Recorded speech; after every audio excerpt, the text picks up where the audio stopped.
Hi, I'm Cisan McNeil, a writer filmmaker. Welcome back to my vlog. Today I'll be discussing child safety tips. Recently, I rewatched the movie Ray as an adult, and it's what inspired this video actually. So if you've not watched the movie Ray with Jamie Foxx, he won an Oscar, I suggest log off now, go watch the movie, then come back because there'll be some spoiler alerts. Not about the plot, but specifically about a scene. And in this scene, spoiler alert, is where he watches his younger brother drown in a tub. So now it's a horrific scene and it's just really sad to watch. But it also got me thinking some careless mistakes we make as adults and as parents and things you should consider. Let me set the scene for you. It takes place outside there in a neighborhood community. There's a lot of people around.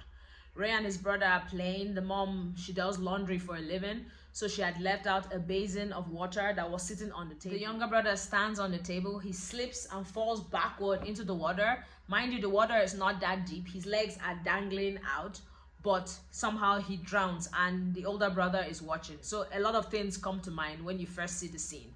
The first one is, why can't he just sit up? The water was not that deep.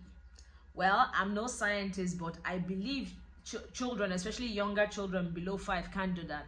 My daughter is currently 2 years old, and if she's lying on her back, she can't sit up. I've noticed she does some kind of maneuver that she rolls or comes. She actually cannot sit up.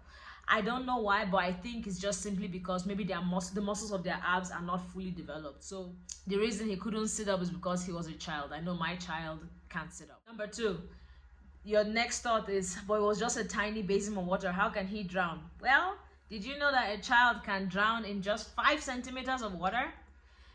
Panic. I think number 2 will be panic. They panic. The kid doesn't know what to do. I have literally watched an adult attempt to, pretty much she was drowning in a shallow pool until someone just pulled her legs down. She was lying on her back, and then I don't know what happened, she started flailing, and then you think just put your legs down, but in that moment panic. And that's why panic is a major killer. It's not even the water that'll kill you, it's your panic. But for a child, the child doesn't actually know, probably doesn't know that if I just sat up, I'll be fine. There's a lot going on in their head, and it's really sad. So that's the second thing. The third thing, Ray, the character, he was about 7 or 8 at this time, and he freezes. He watches his brother drown. Instead of shouting out to someone, or even the mom was just right inside. When the kid died, that was what the mom kept saying, why didn't you shout out my name? Why didn't you call out for me? It brings me to point number 3. This is why you don't leave children with children. I know in Africa it's a thing. I know I certainly did a lot of raising of my younger ones where you would leave the younger kids with the older kids.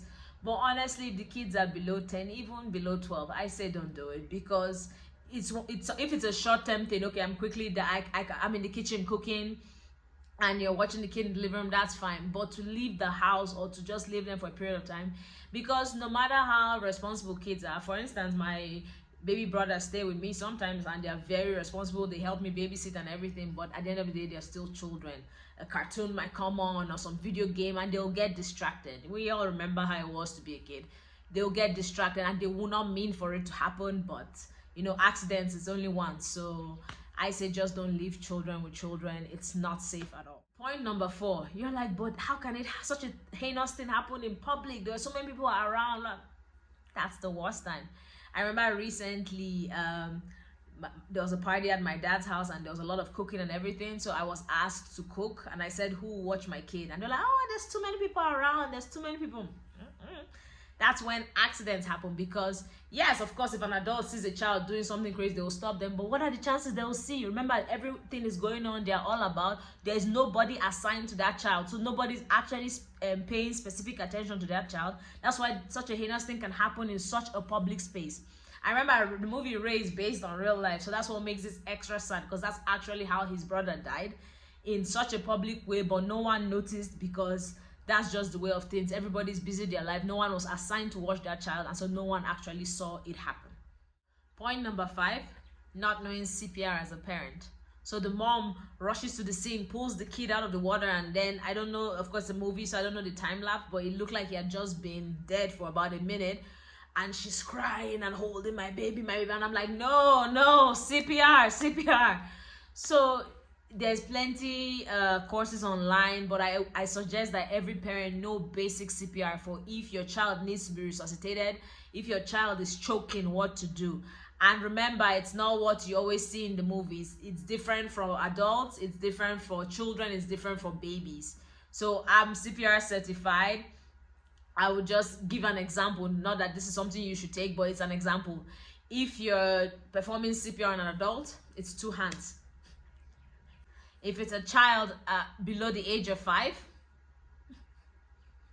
if it's a baby, if it's a newborn, so that's something you wouldn't know. You probably would just go for it and end up cracking the child's ribs. So definitely get CPR certified. I cannot overstate knowing that first response, knowing how to, jump in if something's wrong, especially in the more remote African countries. We know there is no 911 and nobody's coming to save that kid. So you have to learn those basic things that can mean the difference between life and death. Some other safety tips to consider, even the non-life-threatening ones. Listen to your child. If, for instance, you've noticed that your child doesn't seem comfortable with this uncle or auntie, don't force the child on them. My kid is at that age where she's starting to talk and express herself. Sometimes even when I want to kiss her, she'll say, no, don't kiss me, no. I leave her. Don't force the kid to do what they are not comfortable with, because you're telling them from a very young age that your opinion doesn't matter, you don't matter. I know in Africa we're all about, okay, you respect your elders and all that, but listen to your children too. There is a reason why they probably don't feel comfortable with this uncle or aunt, even if it's not sinister. Maybe the person is not nice to them. It's something to consider. The next one is also not believing your children. They will tell you this person did that, it's a lie, he can never do that. No, why would the kid lie, especially below age 8 or 10? Especially if the child says something truly heinous, why would the child say that? That should be your first thought. If the kid, for example, says, uncle touched me, and you're, God forbid, he can never. How do you know? Why? Don't just dismiss the child. Don't just tell the child from the beginning that it's not okay to express yourself. No, allow your child to express themselves and listen to what they are saying. Children know a lot more than you think, or at least they will know how to express it. And if it's heinous, then you ask yourself, why did they say that? It probably happened because at that age they really don't lie. Let your kids know from an early age that their boundaries are okay too. They don't want to be around somebody, don't force them to be around that person, because there's probably a reason behind it if they can't express themselves. Your children, hear what they say, don't just dismiss it. Let them know that from an early age, it's okay, you can come to me with anything, I will listen to you. Let your kids know that you've got their back and that you're going to protect them from whatever and whoever will bring them harm. Let them feel comfortable talking with you because they know 100% daddy or mommy has my back and they're going to believe me and they will fight for me. It's very important for children to know that, because if you teach a child from the beginning that you don't matter, essentially your opinions don't matter, your feelings don't matter, they'll harbor that and they'll take it into adulthood and it's not the best. So listen to your children. And yeah, I've had people say to me, oh, you're too overprotective. There's no such thing.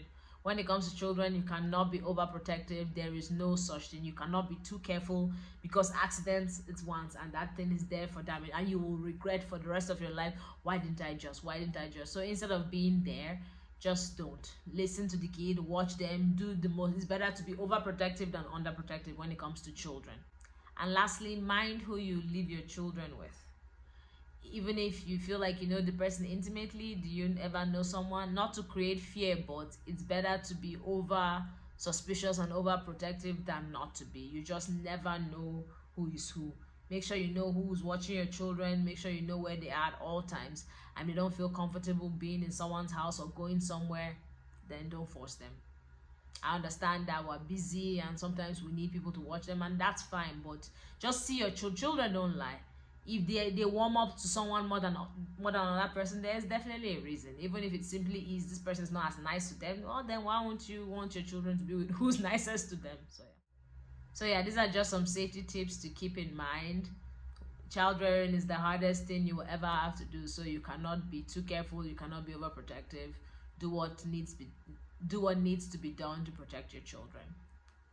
As always, please like and subscribe and let me know what you think in the comments below. If you have more tips, share them with me. I always could learn more and I love discussing such topics. Take care. I'll see you in the next vlog. Bye.